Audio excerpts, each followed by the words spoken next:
designing a PID controller for a simple egg incubation chamber.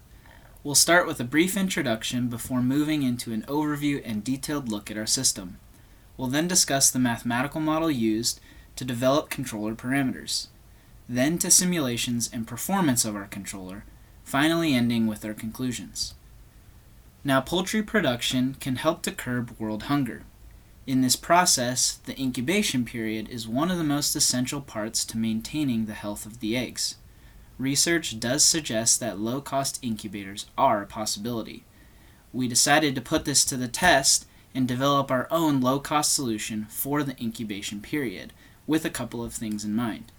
An on-off switch, which makes our heater operate at either 0 or 100%, an open-loop controller, which requires an operator to manually flip the switch, and to ensure that we stay within the viable temperature range that the incubator can operate within.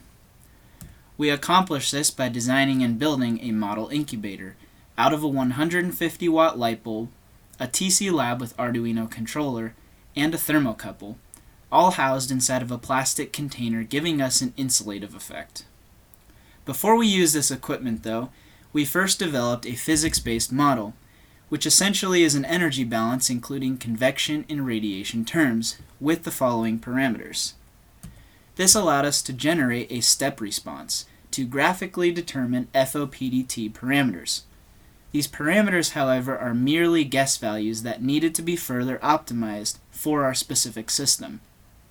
This was accomplished through a doublet step test. Through this test, by changing the heater to be on, off, and then on again, we are able to collect temperature data. We use this temperature data with our guess values determined previously in an optimization code in Python to determine new FOPDT parameters that more accurately describe our system. With these new parameters, we then had to decide how we wanted to tune our PID controller. We decided to go with the IMC moderate tuning rules to get a response somewhere in the middle of an aggressive and a conservative controller.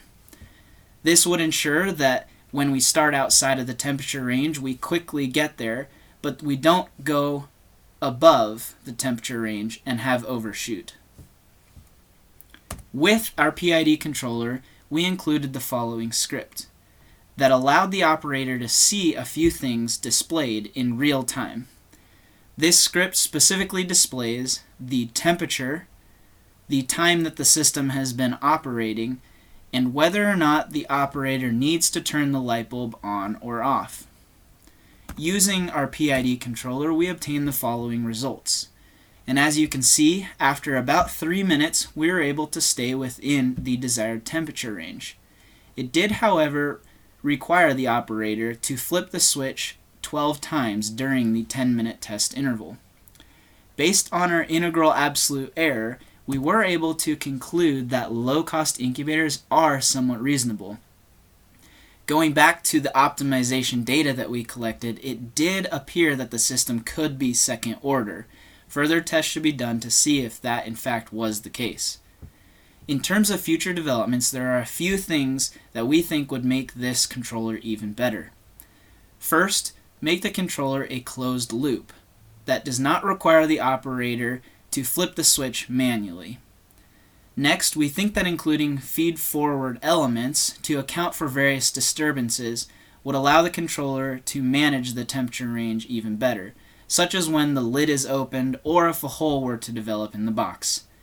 Lastly, a dimmer application on the light itself would reduce the amount of heat coming off the light once it reaches the temperature set point.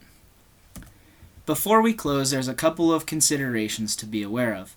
The bulb can get hot enough to actually burn surfaces, so we did include in the controller a shut-off temperature set point. Now, seeing as this incubator is to be used in third world conditions, we would need to research how to power our controller and light bulb. Also, there are some cultures that may not adopt this idea based on their dietary choices.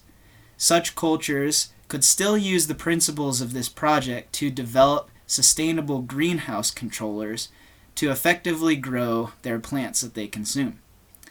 Lastly, further research and development should be put into a controller that also accounts for humidity. There are some environments where this will certainly be a factor.